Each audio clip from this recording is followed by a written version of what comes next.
اور جس نے منہ موڑا میرے ذکر سے، میری نصیحت سے، میری یاد سے، تو بے شک اس کے لیے گزران تنگ ہوگی، معیشت، زندگی کا گزر بسر تنگ ہوگا، کہ تمہیں زندگی گزارنی بہت مشکل ہو جائے گی۔ آپ کہتے ہو کہ یہ لوگ جو کروڑوں پتی ارب پتی ہیں ان کے لیے تو کوئی مسئلہ ہی نہیں ہے۔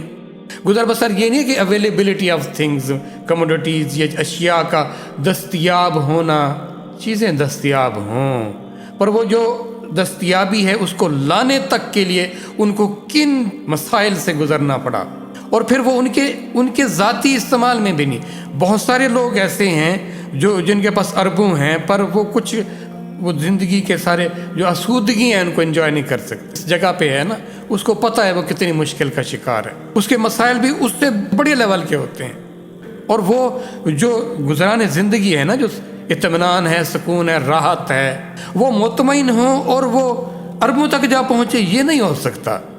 وہ مطمئن نہ تھے تو آگے ہوس کے مارے دوڑتے رہے، اکٹھا کرتے رہے، تو وہ جو معیشت تھی وہ بڑی ان کی جیسے تنگ نہیں ہو جاتی، گھٹن، ایک میں فراخی ہوتی ہے اور اطمینان ہوتا ہے، ایک ہوتی ہے کہ بڑا بھچ جانا اور بے چین ہو جانا۔ ان کی وہ دنیا سے تعلق کی بے چینی ان کو کہاں تک لے گئی، اور پھر وہ آگے بڑھتے گئے، تھمے نہیں، رکے نہیں، ورنہ رک جاتے، نہیں رکے، اس دلدل میں اور غرق ہوتے گئے۔ یہ دنیا کی سزا ہے، اور جو آخرت کی سزا ہے وہ بھی سن لو۔ اور ہم اسے اٹھائیں گے قیامت کے دن اندھا، وہ کہے گا اے میرے رب تو نے مجھے کیوں اٹھایا اندھا، اور میں تو تھا دیکھتا، میری تو آنکھیں تھیں، جب میں دنیا میں جیا کرتا تھا میری تو آنکھیں ہوا کرتی تھی۔ یہ وہ ایمان ہوگا جو اس اندھیرے میں نور بنے گا، اور وہ ایمان کی اس نے کوئی کوشش نہیں کی تھی، وہ اس طرف آیا ہی نہیں تھا۔ اللہ آسمان اور زمین کے نور ہے نا، تو اللہ کی نور سے ہم یہ سارے معاملات چلا رہے ہیں۔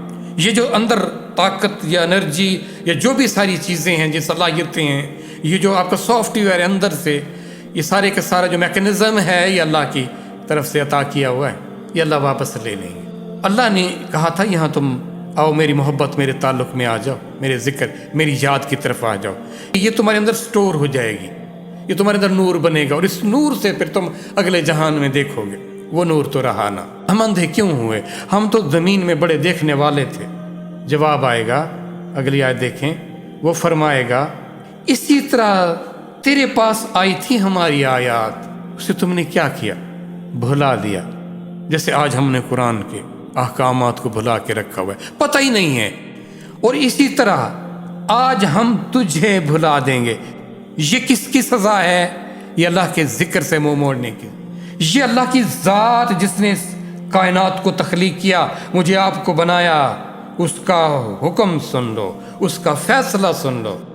آیتوں کو مانا ہی نہیں تھا انہوں نے، کہ ایک ایک نعمت سے فائدہ اٹھاتے رہے تھے، پر اس کے احکامات سے منہ موڑے رکھا تھا۔ اللہ بڑے رحمان بڑے رحیم ہے، کوئی شک نہیں ہے، پر کن کے لیے رحمان اور رحیم ہے یہ بھی غور کیا، اور جن کے لیے نہیں ہوں گے ان کا حکم دے دیا۔